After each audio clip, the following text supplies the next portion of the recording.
We're using some carving aids, and the use of technology is going to come in big for the Bîff herd, and this is Kiwi kits. I've just bought them in now, and we're quite excited with them.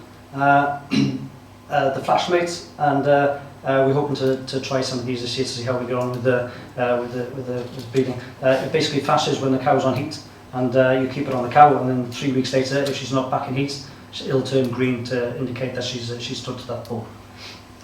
So in terms of the adoption of technology, as you can see, with social media and the era that we're living in, you know, it's getting quicker and quicker. So if you've got a good idea and something that really works, everybody be using it pretty quick. So it's very